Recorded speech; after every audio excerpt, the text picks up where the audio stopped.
Good morning, all of you. Welcome back in Chemist tutorial of Floating Gyansala. Take education in rhyme because lotus flourish in slime. आज मैं फिर से ये chapter लेके आया हूँ introduction tracing changes through 1000 years। तो आज मैं क्लासेस बहुत दिनों के बाद लेके आया हूँ फ्रेंड्स।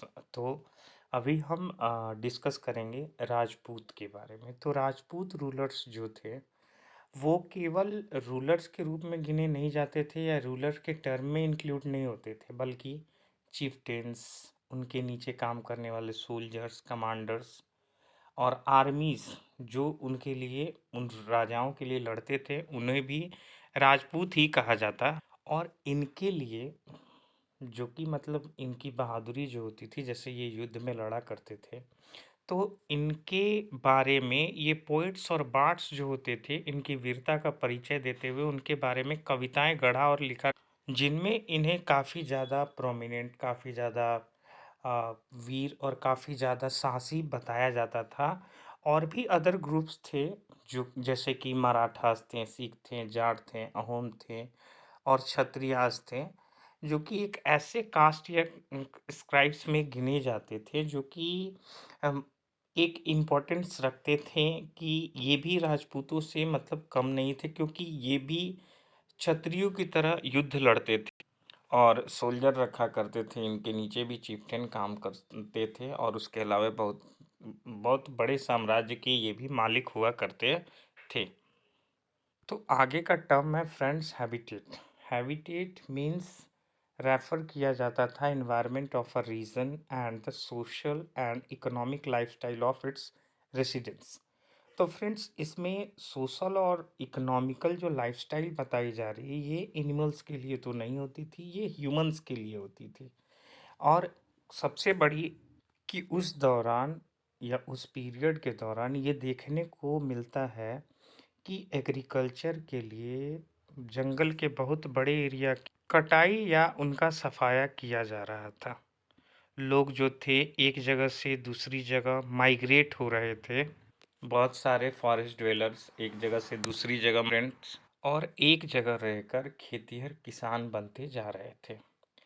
ये जो नए पीजेंट्स का ग्रुप था, इनकी शुरुआत अब होने लगी थी फ्रेंड्स, और इनका इन्फ्लुएंस भी काफ़ी ज़्यादा अब बढ़ रहा था रीजनल मार्केट के तौर पे, टेम्पल्स के तौर पे, मोनेस्ट्रीज के तौर पे, प्रिस्ट के तौर पे या फिर चिफ्टेंस के तौर पे। तो इस तरीके से पीजेंट्स का जो ग्रुप था ये धीरे धीरे अपने प्रभाव को स्थापित कर रहा और ये धीरे धीरे एक लार्ज और कॉम्प्लेक्स सोसाइटी के पार्ट बनते जा रहे थे। अब ज़रूरत थी टैक्स पेमेंट की और of goods and services local Lord को ऑफर करने, जिस कारण से पीजेंट्स ग्रुप के बीच इकोनॉमिक और सोशल डिफरेंसेस उभर कर सामने आने लगी, यानी कि इनमें सामाजिक और आर्थिक अंतर दिखाई देने लगा। तो ये जो पीजेंट्स ग्रुप थे ये परसिस्ट करने लगे ज़्यादा प्रोडक्टिव लैंड को। और अदर्स जो थे ये कैटल मतलब ये मवेशी पालना शुरू कर दिए और कुछ तो कंबाइन होकर के आर्टिसनल वर्क करने लगे और कुछ लीन सीजन में एग्रीकल्चरल एक्टिविटीज़ पर भी ध्यान देना शुरू किए। तो as society became more differentiate, people were grouped into जातिस। तो इस तरीके से कास्ट और सब कास्ट बढ़ना शुरू हुआ और उनकी रैंकिंग होनी शुरू हो गई। और ये जो कास्ट डिफरेंसेस थी ये बिल्कुल भी उनके बैकग्राउंड और ऑक्यूपेशन पर डिपेंड करने लगा। उन्हें इस हिसाब से रैंक दिए जाने लगे। जैसा कि हम लोग एग्जाम्पल के तौर पर कहें तो हमने पहले भी ब्राह्मण, क्षत्रिय, वैश्य और शूद्रों के बारे में पढ़ा है। उसी प्रकार रैंक जो कि परमानेंटली फिक्स नहीं होते थे, बल्कि ये पावर और इन्फ्लुएंस के अकॉर्डिंग थे। और या फिर बात करें रिसोर्सेज की, उस जाति के अंडर में कितने ज़्यादा रिसोर्सेज कंट्रोल्ड हैं। और ये स्टेटस जो था ये एरिया टू एरिया वैरी करता था। तो फ्रेंड्स बात ये थी कि ये जो जातिगत व्यवस्था थी, ये एक क्षेत्र से दूसरे क्षेत्र में जाने पर बदल जाती थी। और दूसरी बात मैंने ये कहा कि ये स्थायी रूप से नहीं चलती थी, बल्कि इनका जो प्रभाव था, ये उनके पावर के अनुसार, इनके ताकत के अनुसार होता था। इनके रिसोर्सेस पर कितना ज़्यादा नियंत्रण है, उसके अनुसार इन चीज़ों को निर्धारित किया जाता था कि वो किस जाति के रहेंगे। तो ये जो जाति हुआ करती थी, ये इनके रूल रेगुलेशन खुद के हुआ करते थे। इनके जो भी रूल रेगुलेशन, ये जाति खुद ही मिल करके, चाहे कोई भी जाति हो, ये खुद मिल करके अपने रेगुलेशन और रूल्स को कंट्रोल किया करती थी और उसे कंडक्ट किया करती थी। इस रूल रेगुलेशन को इन्फोर्स करने के लिए एक एल्डर्स की असेंबली हुआ करती थी, जिसे जाति पंचायत कहते थे।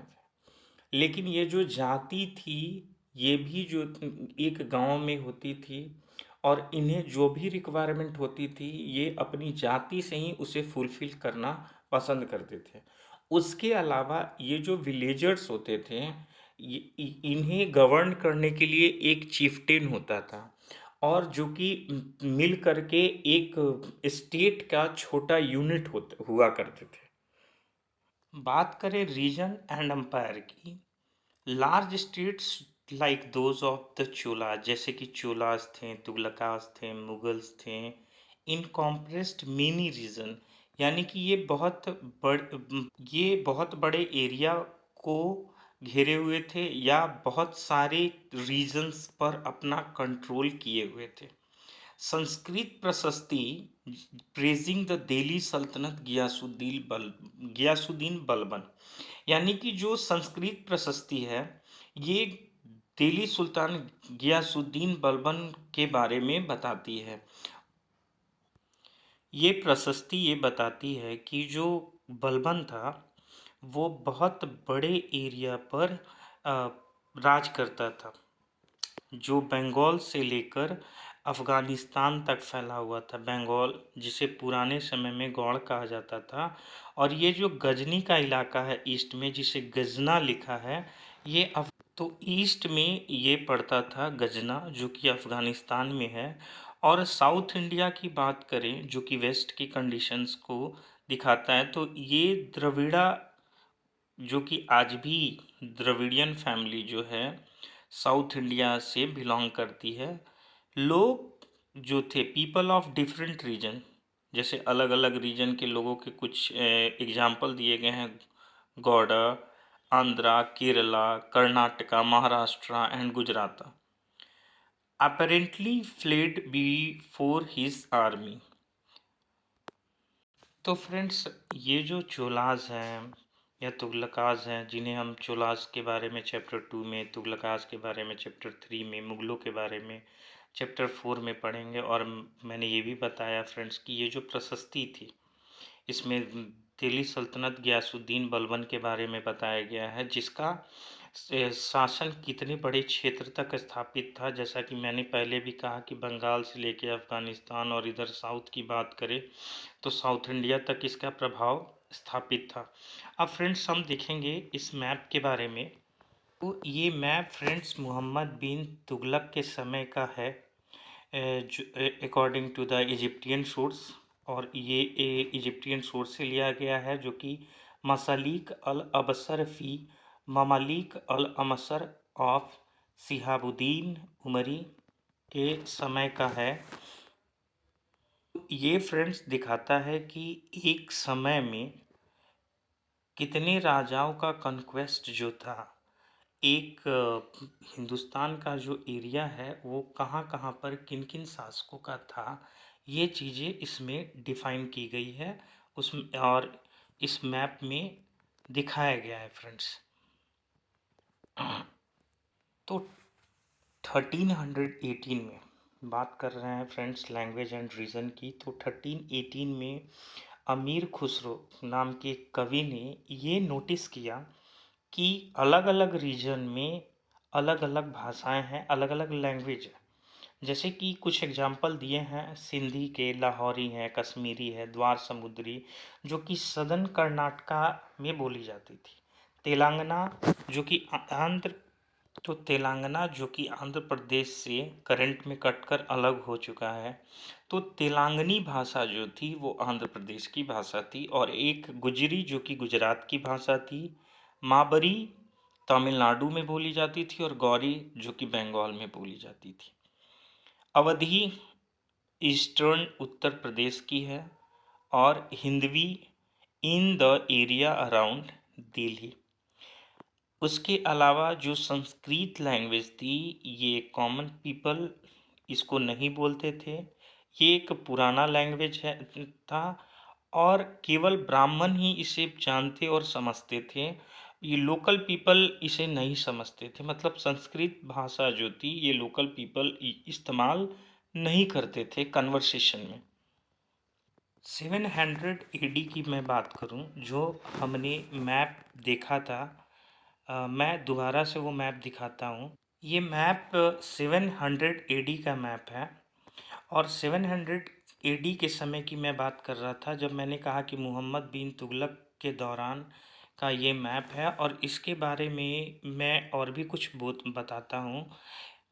तो ये 700 एडी की मैं बात कर रहा था। तो ये जो बहुत सारे रीजन थे ऑलरेडी प्रोसेस थे डिस्ट्रिक्ट जोग्राफिकल डायमेंशन पर, and their own languages and cultural activities. इनकी खुद के जोग्राफिकल डायमेंशन थे, खुद की कल्चरल कैरेक्टरिस्टिक्स थी, खुद का एक लैंग्वेज होता था। और एक बात मैं कहूँ तो मैंने पहले ही कहा कि मैप में जो है अ, एक समय में कौन कौन से राजा कितने एरियाज पर अपना प्रभाव स्थापित किए थे, मैंने उसके बारे में पहले ही कहा। और उसके एग्जाम्पल हैं, जैसे कि चोलाज हैं, खलजीज हैं, तुगलक हैं, मुगल्स हैं। तो ये सारे एक डायनेस्टीज थी, जो कि इनमें से बहुत ही कम थे जो कि एक अपना बहुत बड़ा एम्पायर खड़ा कर पाए और अपनी डायनेस्टीज़ को बहुत बड़े एरिया तक एक्सपेंड कर पाए। यानी कि कहने का मतलब ये कि ये जो सारे एम्पायर हैं ये इक्वली स्टेबल या बराबर तरीके से सफल नहीं रहे अपने साम्राज्य को फैलाने में, या अपने एक बड़े साम्राज्य को स्थापित करने में। तो मैंने पहले ही बताया कि यहाँ हम बात कर रहे हैं मेडाइवल पीरियड की। यानी कि ये मेडाइवल पीरियड इन चीज़ों को दर्शाता है कि ये काफ़ी ज़्यादा विकसित, या फिर ऐसा कहें कि जो एंशियंट हमारा जो पीरियड था उससे कुछ ज़्यादा डेवलप था। और उसके अलावा हम ये कहें कि वो उसका जो समय था 700 एडी से एडी तक था एंशियंट का। और उसके अलावा अब हम पढ़ रहे हैं 700 टू 1750 एडी के बारे में। तो इसमें ऐसा भी नहीं कहा जा सकता है कि ये जो डेवलपमेंट था ये एंशियंट से कम था या एंशियंट से बहुत ज़्यादा था। लेकिन ये कहा जा सकता है कि उनके पास जो भी रिसोर्सेज थी, जो भी रिसोर्सेज उनके पास अवेलेबल हुआ करते थे, उससे वो लोग क्या करते थे, मतलब युद्ध लड़ने के लिए या फिर फाइटिंग जो वॉर ये लोग लड़ते थे, ये उसके दौरान जो था ये लोग सफिशिएंट थे। उस समय के दौर के हिसाब से वो चल रहे थे, और उस दौर के हिसाब से उनका विकास भी सही था। उसके बाद हम लोग ये पाएंगे कि मुगल एम्पायर जो कि अ, औरंगजेब के बाद डिक्लाइन करने लगता है, और बहुत सारे कैरेक्टर्स अब खुल के सामने आते हैं। कि सबसे पहले हमने ये पढ़ा कि अ, इनकी जो इकोनॉमी थी, या फिर जो इनकी कल्चर्स थे, इनका जो गवर्नेंस था, इनका जो ट्रेडिशन का शेयर था, तो हम लोग ये पाते हैं कि और इनकी जो रूलिंग कैपेसिटी थी, या यूँ कहा जाए कि रूल करने का जो वे था, सारे डायनेस्टीज़ या एम्पायर के अलग अलग थे। उनके खुद के कल्चर थे, खुद की इकोनॉमी थी, खुद का ट्रेडिशन था। और सबसे बड़ी बात कि ये लोग का गवर्नेंस भी बिल्कुल डिफरेंट हुआ करता। अब हम बात करते हैं ओल्ड और न्यू रिलीजियन के बारे में। तो हजारों साल पहले का जो हमारा इतिहास एक्सप्लोर करता है वो ये विटनेस है कि हमारे यहाँ जो रिलीजियस ट्रेडिशन है ये कितना ज़्यादा डेवलप किया है।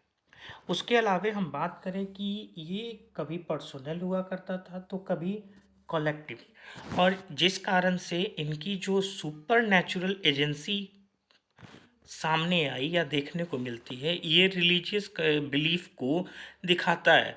और उसके अलावे ये सोशल और इकोनॉमिकल ऑर्गेनाइजेशन जो था, ये लोकल कम्युनिटीज़ के साथ कहीं ना कहीं कनेक्टेड था। जैसा कि मैं बात करूं कि अगर मैं रिलीजन की बात कह रहा हूं, तो ये जो कम्युनिटी होती थी, लोकल कम्युनिटी, ये क्लोजली कनेक्टेड होती थी रिलीजन से, जिन पर इनके खुद के बिलीफ्स हुआ करते थे, खुद के नॉर्म्स हुआ करते थे। और सबसे बड़ी बात थी कि ये अपने आप को एक दूसरे से सेपरेट समझते थे। लेकिन अब धीरे धीरे इसमें बदलाव आ रहे थे, और उस दौरान जो बदलाव देखने को मिल रहे थे, उसी से उभर कर आता है हिंदुइज्म। हिंदुइज्म भी एक तरह का रिलीजन है, जिसे कि हम लोग बाद के पीरियड में डेवलप होते हुए पाते हैं, जिसमें कि इंक्लूडेड होते हैं अब वर्शिप्स, न्यू डेटीज, कंस्ट्रक्शन होता है टेम्पल्स का, रॉयल्टीज़ को दिखाने के लिए, अपने इम्पोर्टेंस को दिखाने के लिए राजा भी ऐसा करते हुए देखने को मिलेंगे कि वो लोग क्या कर रहे हैं, वो लोग मंदिर बनवा रहे हैं। और उसके अलावा हम बात करेंगे कि इसमें जो ब्राह्मण्स होंगे, जो प्रिस्ट होंगे, इन्हें as a dominant group in society, इन्हें मतलब एक डोमिनेंट ग्रुप के रूप में रखा जाएगा, या यूँ कहे कि इन्हें पूजा पाठ करने की अनुमति रहेगी। ये टेम्पल्स में जाएंगे, पूजा पाठ करेंगे, दूसरों के लिए भी प्रार्थनाएं करेंगे। ऐसा बिलीफ्स, ऐसा नॉर्म्स रखा जाता था। चूँकि ब्राह्मण जो थे, ये संस्कृत टेक्स्ट के अच्छे जानकार हुआ करते थे, तो इन्हें सोसाइटी में बहुत ज़्यादा रिस्पेक्ट या बहुत ज़्यादा सम्मान मिलता था। इनके जो डोमिनेंट पोजीशन थे, ये काफ़ी ज़्यादा कंसोलिडेट, यानी कि काफ़ी ज़्यादा मजबूत हुआ करते थे। और जो रूलर्स होते थे, जो न्यू रूलर्स या सर्चिंग फॉर प्रेस्टीज, तो ये इनके पैट्रॉन हुआ करते थे। अब बातें ये करेंगे पैट्रॉन का मतलब क्या होता है। An influential wealthy individual who supports another person, an artist, a craft person, a learn man और अ नबल। तो पैट्रॉन उसे कहा जाता है जो किसी को सपोर्ट करता है, और वो कोई भी वेल्दी पर्सन हो सकता है। तो ऐसे उस समय चूंकि सबसे ज़्यादा वेल्दी तो रूलर हुआ करते थे, या फिर उनके यहाँ काम करने वाले जो उनके कोर्टियर्स होते थे, उनके जो दरबारी होते थे, वो हुआ करते थे। तो वो लोग जिन्हें सपोर्ट करते थे, वो आर्टिसंस हो सकते थे, वो क्राफ्ट पर्सन्स हो सकते थे, वो खुद ब्राह्मण हो सकते थे, प्रिस्ट हो सकते थे। तो इन्हें ही पैट्रोन कहा जाता था, जो कि उनको सपोर्ट करते थे, या फिर जो उनको मतलब आगे करते थे, या यूँ कहा जाए कि उनके पावर को, उनके डोमेन को, उनके पोजीशन को काफ़ी ज़्यादा कंसोलिडेट करते थे in the society. One of the major development of this period was the emergence of the idea of bhakti. और अब फिर हम देखेंगे कि डेवलपमेंट किसका होने लग रहा है, तो भक्ति का डेवलपमेंट हो रहा है इस पीरियड के दौरान। और उसके बाद आइडियाज़ उभर के आएंगे भक्ति के, ऑफ अ लविंग पर्सनल। तो अभी बात उभर के आएगी डेटीज़ की, अभी बात उभर के आएगी, अभी बात उभर के आ रही है फ्रेंड्स, डेटीज़ की, डिवोटीज़ की।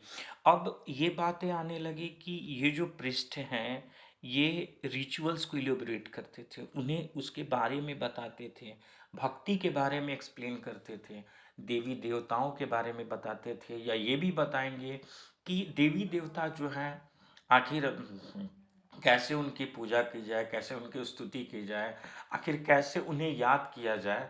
और ये जो भक्ति का जो कंडीशन होता था फ्रेंड्स, ये भगवान के प्रति मोह या प्रेम को दर्शाता है।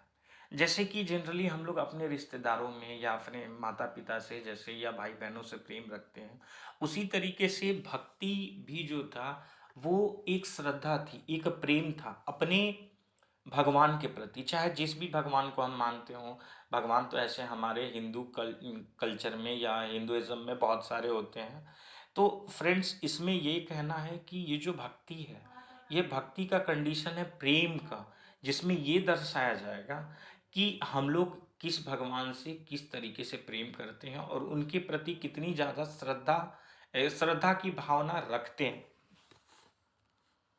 तो अब हम अगर बात करें कि अब इस पीरियड के दौरान हमें जो भक्ति मूवमेंट था, इसमें न्यू रिलीजन उभर कर सामने आएंगे। जो मर्चेंट्स थे, जो माइग्रेंट्स थे, first about the technique of the holy Quran to India.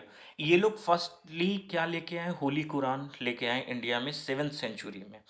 ये रिगार्ड मुस्लिम्स जो थे the Quran as their holy book, इनका होली बुक कुरान था, and accept the sovereignty of the one God. और ये लोग एक्सेप्ट करते थे एक गॉड के सोवरेनिटी को, जिन्हें अल्लाह कहा जाता था। उनके लव को, उनकी मर्सी को ये बताते थे कि वो लव रखते हैं, मर्सी करते हैं। Embraces all those who believes in him without regard to social background, बिना किसी सोशल बैकग्राउंड। तो जब न्यू रिलीजन उभर के आता है तो बहुत सारे रूलर्स जो थे इसके पैट्रोन होते हैं of Islam, and the ulemas learn theologians and jurists, and like Hinduism, Islam was interpreted in a very variety of ways by its followers। तो अब इनके भी फॉलोअर्स बढ़ने लगते हैं। और दूसरी बात ये होती है कि ये लोग अपने जो थियोलॉजी और जो जूरिस्ट्स को लेके आते हैं, उसमें वो लोग यही रखते हैं कि एक गॉड होते हैं जिनका नाम अल्लाह है, और उसके अलावे हिंदुइज़्म की तरह ही ये लोग इन्हें इंटरप्रेट करते थे, यानी कि इस्लाम को।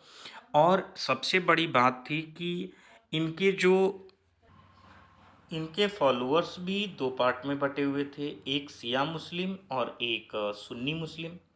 जो सिया मुस्लिम्स थे वो बिलीव करते थे prophet Muhammad son in law Ali पर was the legitimate leader of the Muslim community, जो कि मुस्लिम कम्युनिटी की एक लेजिटिमेट लीडर है। और सुन्नी मुस्लिम्स को एक्सेप्ट करने वाले जो थे वो लीडर्स यानी कि खलीफा पर भरोसा करते थे या खलीफा पर विश्वास रखते थे of the community and succeeding खलीफास, और खलीफा को इसमें हेड माना जाता था। देयर वर और भी अदर इम्पोर्टेंट डिफरेंसेस थी इनके बीच में, जैसे स्कूल ऑफ लॉ की बात करें, Hanafi and Shafis mainly in India, and in theology and mystics tradition. तो फ्रेंड्स, जैसा कि मैंने पहले ही कहा कि जो ये इस्लाम का जो कंडीशन था, इसमें दो चीज़ें थी, एक सिया मुस्लिम, एक सुन्नी मुस्लिम।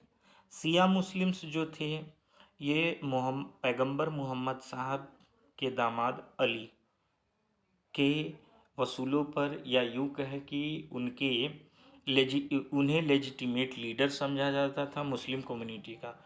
उसके अलावा सुन्नी मुस्लिम्स जो थे वो अर्ली लीडर्स जो थे, खलीफास या खलीफा जो होते थे, ये इनके हेड हुआ करते थे। तो इन्हें ये इनकी ही मतलब बातों पर या इन्हीं के वसूलों पर ये लोग या दिखाए गए रास्ते पर चला करते थे और इनके धर्म को फॉलो किया करते थे, या इनके इस्लाम जो कम्युनिटी है इनको फॉलो किया करते थे। Thinking about time and historical periods. तो इतिहासकार जो है डू नॉट सी, केवल जो है समय को, या यूं कहे कि तो जो इतिहासकार थे, पासिंग ऑफ ईयर्स, डेज और ईयर्स एज अ क्लॉक और अ कैलेंडर और time also reflect changes in social and. तो इतिहासकार केवल इन्हीं बातों को रेफर नहीं करते हैं कि जो समय है या जो समय का बदलाव है, वो घंटे का गुजर जाना, या सालों का गुजर जाना, या फिर ऐसा भी कि कैलेंडर का बदल जाना या समय का बदल जाना।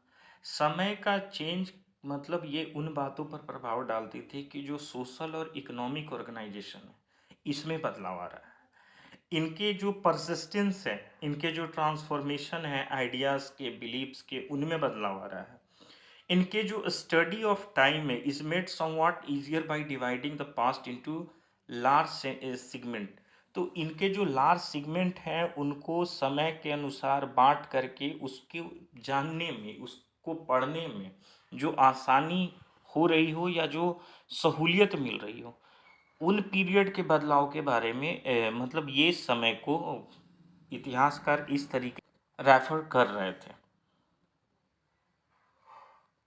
तो 19th सेंचुरी के बीच में 19th सेंचुरी के बीच में हिस्टोरियंस ने डिवाइड किया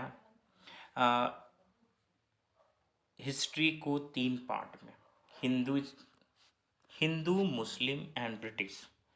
और ये जो बदलाव था ये बेस्ड था आइडियाज़ पर, रिलीजन पर of rulers was only important historical change and that there were no other significant development। तो ये किसी भी अदर सिग्निफिकेंट डेवलपमेंट पर डिपेंड नहीं करता था। ये जो हिंदू मुस्लिम और ब्रिटिश, ये तीन पार्ट में 19th सेंचुरी के मध्य के दौरान इतिहासकारों ने इंडियन हिस्ट्री को बांटा था। तो ये चेंजेस काफ़ी नहीं था। उसके अलावे जो इसमें सोशल या सोसाइटी या कल्चरल या इकोनॉमिकल डिवीजन जो था इसे इग्नोर किया गया था। और उसके अलावे रिच डाइवर्सिटी ऑफ द सब कॉन्टिनेंट भी इसमें इग्नोर्ड था। तो इसकी अगर हम बात करें फ्रेंड्स, तो बात ये थी कि ये जो हिंदू मुस्लिम और ब्रिटिश के नाम पर जो हिस्ट्री ऑफ इंडिया का बंटवारा था तीन पीरियड के दौरान, ये काफ़ी इसलिए नहीं लग रहा था क्योंकि ये जो मैंने पहले ही बताया था कि जो 700 AD तक की बातें हैं, ये हमारा उस समय का एंशियंट हिस्ट्री था। तो ऐसा नहीं था कि एंशियंट टाइम में हिंदू नहीं थे। या अगर हम बात करें कि जो मुस्लिम्स की बात कर रहे हैं, तो उस टाइम हमारे यहाँ इंडिया में हिंदू राजा या राजपूत राजा जो थे उनका एग्जिस्टेंस नहीं था। और उसके अलावे अगर हम केवल ब्रिटिशर्स की, जो कि मॉडर्न हिस्ट्री का पार्ट है, हम अगर उसकी बात कर रहे हैं, तो उसमें भी ऐसा नहीं था कि उसमें राजपूत रूलर नहीं थे या फिर मुस्लिम रूलर नहीं थे। तो फ्रेंड्स, ये जो डिवीज़न था ये इकोनॉमी को, सोसाइटी को और या फिर कहें तो कल्चर को कहीं ना कहीं इग्नोर करते हुए आगे बढ़ रही है, जो कि सफिशिएंट नहीं है। यानी कि ये जो बंटवारा है ये उपयुक्त नहीं है। कुछ हिस्टोरियंस ने फॉलो किया है ये जो पीरियोडाइजेशन है आज का, most look to economic and social factor. इसमें इकोनॉमी और सोशल फैक्टर को भी ध्यान में रखा गया है और इन्हें जो कैरेक्टराइज किया गया है, इनके जो मेजर एलिमेंट है different moments of the past, वो पास्ट के डिफरेंट मोमेंट्स पर डिपेंड करता है। हिस्ट्री जो है you read last year included, आपने जो लास्ट ईयर में पढ़ा था उसमें ये चीज़ें इंक्लूड की गई हैं of early societies just like hunter gatherers, early farmers, peoples living in towns and villages, and early empires and kingdoms।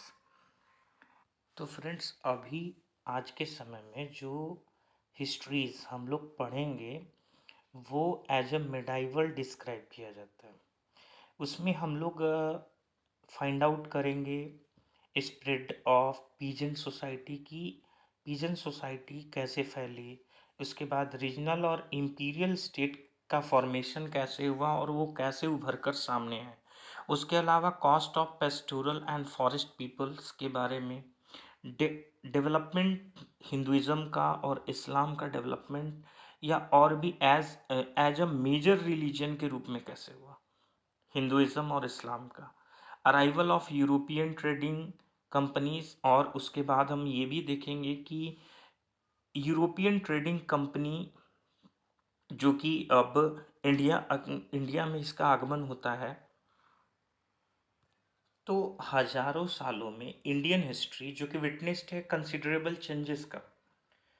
After all 16th और 18th century were quite different from the 8th और the 11th century.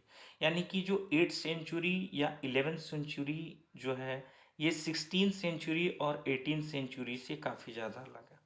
और बात करें अगर हम Indian history की witnessed है बिल्कुल ये कि हजारों साल पहले के चेंजेस और आज के चेंजेस या फिर आ, बढ़ते हुए इतिहास, यानी कि मैं बात करूं अगर एंशियंट हिस्ट्री या मेडाइवल की या मॉडर्न की, तो जैसे जैसे ये इतिहास आगे बढ़ता चला जाएगा हमें बदलाव देखने को मिलते चले जाएंगे।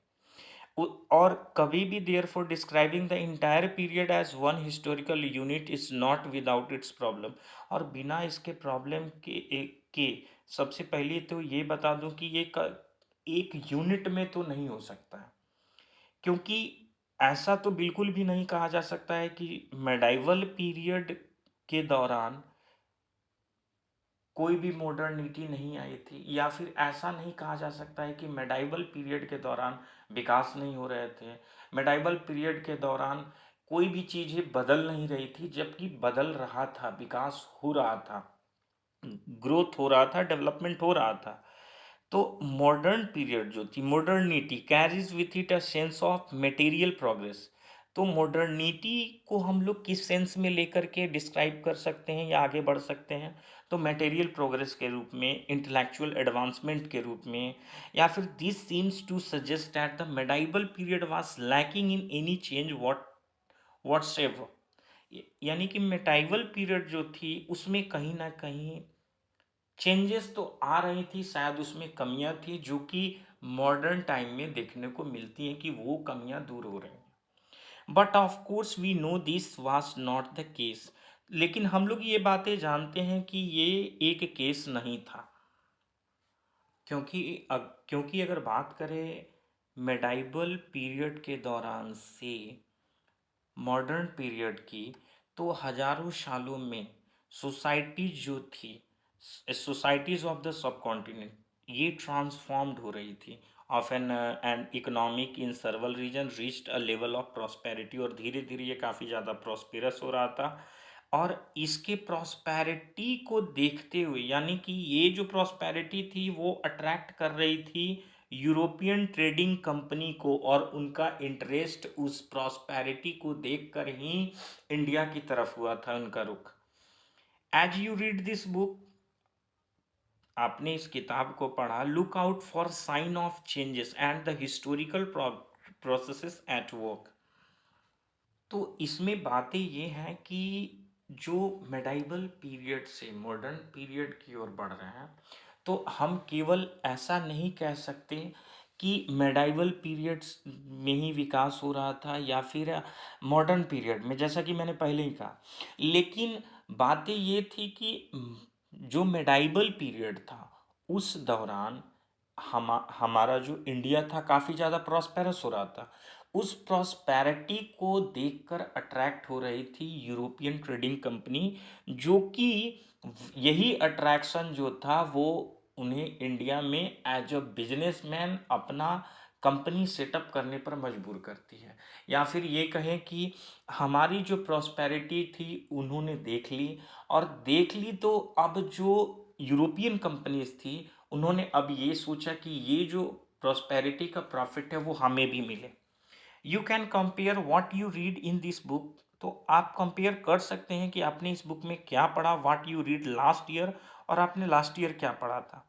लुक आउट फॉर चेंजेस, और तब आपको ये चेंजेस देखने को कंटिन्यूसली मिलेंगे। और ये जो continue whenever wherever you can and look at the world around you to see what else has change और रीमेन द सेम। तो तब जाकर के आपको ये पता चलेगा कि आखिर कौन कौन से बदलाव हुए और कौन कौन से बदलाव नहीं हुए, या किसी तरीके का कोई बदलाव नहीं आया। ये सारी बातें हमें तब पता चलेंगी जब हम लास्ट ईयर के इतिहास का कंपेयर अभी जो पढ़ रहे हैं उस इतिहास के से अगर आप कंपेयर करते हैं तब। ओके फ्रेंड्स, आज के लिए इतना ही। Okay, thank you.